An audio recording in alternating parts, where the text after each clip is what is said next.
History. First off, I'd like to begin by thanking all my subscribers. There's quite a bit of you now. I was really shocked to see that when I started this channel about a month ago. I didn't expect that at all. So thank you all for being here and thank you all for the continued support. Uh, Today, we'll be discussing the Boxer Rebellion, one of my favorite historical conflicts. I'm just going to warn you all now, this is going to be a long video, so get ready for that. Get some popcorn, put it up on the big screen TV, all the fun things. All right, let's get to it. So, why I said the Second Sino-American War. When you have thoughts about this, if you're a Fallout fan, this is the first that comes to mind. But it's actually quite interesting. America has had two conflicts with China in the past. The first being the Opium War, which we'll get to the Qing in a second. And this is the second. So before we can start talking about wars over opium and rebelling martial artists, we have to talk about the Qing Dynasty. This was the dynasty that ruled China from the early 1600s till its fall in 1912, roughly. They were a Manchu people. I have my show notes here just to make sure. They were a Manchu people who had earlier ruled China in the later Qin dynasty. Uh, Many Han Chinese rejected the Qing later on, as they felt that the Qin were not really Chinese. The Qin were a mix of Turkic and Mongol and Han Chinese ethnics who settled in Manchuria. Now, another interesting thing is that America had a interesting relationship with China pre-Boxer Rebellion. We looked at China actually as a source of inspiration. Many of the founders looked at the Qing dynasty with awe and admired China's rich history. We thought they'd be cool to trade with. We also took a huge amount of excitement in the idea of converting the Chinese people to Christianity. If you've ever seen the show The Righteous Gemstones, there's a hilarious bit in the first episode about that. There were some in the United States government who thought that perhaps bits of China could become part of the United States. There was a movement in the 1880s to annex or buy the territory of Formosa. Today we know it as Taiwan. And we also had a unique stance with Chinese immigrants. At first, we liked the Chinese immigrants, and then because there was too many of them, and America has a little issue with xenophobia, we banned them. So this is where our story really begins. The Second Opium War. Britain, France, and then the United States waged a war against the Qing after Britain decided that the First Opium War was not really enough, that the Chinese had been violating the treaty. So we won. The Chinese had a weakened army at the time. Russia helped negotiate a peace treaty. So, first thing, what did Britain get from this? They got the territory surrounding Hong Kong, Kowloon, and that got entirely given to Britain now. Uh, They got a huge bit of more territory in China that they got in theirs. Essentially, any Christian, France inserted that there was a right to spread Christendom by Europeans and Americans throughout China. Uh, Russia got to have sphere of influence in Manchuria, and parts of Manchuria just got ceded to Russia. Uh, Korea was all supposed to be given to the Russians in this treaty as a sphere of influence. By the way, reading about this stuff, there's a huge amounts of Chekhov's guns just being placed for later conflicts like the Sino-Japanese War and the Russo-Japanese War, but those are videos for other times. Let me know in the comments if you want me to do a video on either the Sino-Japanese War or the Russo-Japanese War. So also we have to talk about China's rich history of the secret societies. For example, in the lower corner here, We have the Heaven Worship Society, which became the Taipei Heavenly Kingdom. Uh, this was the Society of Divine Worlds, and these were the Society of the Big Swords, who were militants. We also have to talk about this time more attempts at colonization of China. Germany started off with wanting parts of China. Uh, there's the great depictions of the pie of China being carved up by the Eastern powers. You got Queen Victoria representing Britain, the Kaiser. I think that's Nikki, Japan. That's the goddess of liberty, Maria, representing France. Over here, you got the personifications, Uncle Sam. There's the German eagle, France. I don't get why Japan's represented as a jaguar, Russia, Britain, and Italy as I think that's a fox, but don't get that one either. Oh, and here's the surrender of here's China surrendering to Japan in the Sino-Japanese War, which happened 5 years earlier before this. So, what really started the biggest move of colonization in China is a group of men from the Big Sword Society. These guys here attacked two Christian missionaries German Christian missionaries and killed two priests. This was known as the Yuli incident because it's known as July, but in German, Juli, July. So when the Kaiser, Mr. Mustache Man here, heard about this, he dispatched the East Asia fleet to occupy Jinzhou Bay, which is here, on the southern coast of the Shandong Peninsula.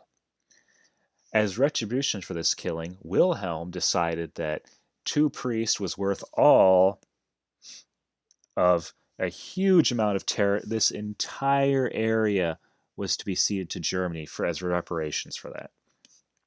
Britain, France, and the rest of the European powers, including the United States, were like, well, hold on, if Germany gets it, so do we. So let's see. Germany developed more. It wasn't just Shandong here.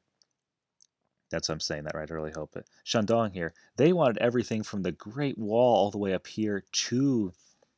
They wanted mining, taxation. Japan got a big bit of central China right around the Yangtze River Valley. Uh, Tibet. Huge. Britain had its areas in China. France was running most of the Catholic Church. Da da da da. You get the picture. China was slowly becoming Africa. So at this time, a group was forming known as da da da da the Boxers, and they wanted to purify China once again of the foreign devils. They were Chinese nationalists. Here's two box leaders. I can't remember their names right now, but they wanted to return to the strong Qing Empire. They wanted to kick out the foreigners, get rid of the Christians. If we just do all that, we'll get big China great again. The Boxers actually grew rather popular with that, also because of their spiritualism. The Chinese, a lot sort of deep down knew that they couldn't at this time hold up to Western weapons, but through this, the Boxers claimed that if you did enough prayer and meditation and strength building, you'd become impervious to Western weapons. The Boxers grew stronger with the 100 Days Reform, which was an attempt by the Chinese government to, we're going to take 100 days, we're going to do as much as we can to make China better, and it failed. Sorta. At first it worked. A lot of Protestant missionaries, I love pronouncing these names, persuaded the Guangxu emperor to institute sweeping reforms, but that made a lot of conservatives in the royal court upset, which further made the Boxers be like, hey, even the government doesn't like what it's doing. There was a coup by the Dowager Empress Shi, I can't tell how it's pronounced. She intervened, put the Guangxu emperor on house arrest, claimed he had been overcome by foreigners, and, claimed he had overthrew him and decided to declare herself rules. Uh, there had been clashes at this time by Boxer militias and Qing militia and the Qing army, but there weren't that many. Uh, there was actually even some movement in China that supported the imperial expansion because at least, the Germans, the French, could bring some stability. So here's the Guangxu Emperor, and here's Empress Cixi, which I'm going to try, I think it's Sisu, but don't get mad at me in the comments for mispronouncing names. So Empress Sisu decided that she was going to officially support the Boxers, that, you know, the Boxers could be used as a tool to get rid of the Westerners who have been colonizing China. We also have to talk about, to really understand the story of the Boxer Rebellion, we also have to talk about the Legation Quarter. This is their embassy row. It's where all of the foreign ambassadors and dignitants, as well as a large section of the, I had the word here, a large section of the Christian missionaries lived. And here's it, in relation to the old city of Beijing. Yeah, you can see it. So there was beginning to be some hostility in China. You know, Qing officials were murdering and assaulting, as well as Boxer officials are murdering, assaulting. Um, Westerners living in Beijing. Here's the American ambassador here. Here's the British ambassador. Here's the German. He got in trouble for executing two Boxers without the consent of the Boxer government. Without the consent of the Qing government, which further inflamed tension. So they called for help, and the Allies responded. Thus, the Eight-Nation Alliance to restore order in China was formed. This is a Japanese depiction, if you couldn't tell by the art style. I like it a lot. It's a pretty picture. Here's another good pictures of the Eight-Nation Alliance. You got all of them there, German, French. I think that would be Italian, these two, Japanese. I can't tell what he is. That's British there. I wonder if he would be Austrian, maybe? I don't know. So this first one became known as this first attempt of the Eight-Nation Alliance to restore order became known as the Seymour Expedition. And their first big engagement, other than protecting the international legation, was the Battle of Langfang, which they failed. The Chinese had a Muslim legion known as the Braves, and they pushed back the Western forces at this thing by surprising them. Uh, they didn't cover them. The Eight Nation Alliance didn't cover themselves in glory. I mean, if you have brand new rifles and such, and you're getting beaten by people wielding swords mostly, and you have to retreat because of that, that's pretty impressive. So that one failed. After that, here's a map of the Boxer Rebellion with the Eight Nations Alliance's invasion plan. And now we're going to talk about the Battle of Tientsin, which was a very interesting battle. It was one of the bloodiest. Uh, Originally, the British planned to do this invasion as if they were invading in Europe, to which the Japanese responded, "You idiots don't know what you're doing." The Chinese will not just, if you lay siege to the city of Tientsin, the Chinese are not just going to surrender. They will fight to the death. To which the British were like, "You don't know that, even though you do." So the British, the Americans, and the French decided to storm the city. They got pushed back. They then let the Japanese take control, who kicked butt when they were finally allowed in. There's a picture of the Japanese getting ready to execute a Boxer commander after their victory. Right there. And then as this was happening, there was the siege of the international legations. Essentially, the Boxers and the Qing decided to wage a, how do I put this, to kick out the foreigners from the capital city. The Westerners were there. They called for more help.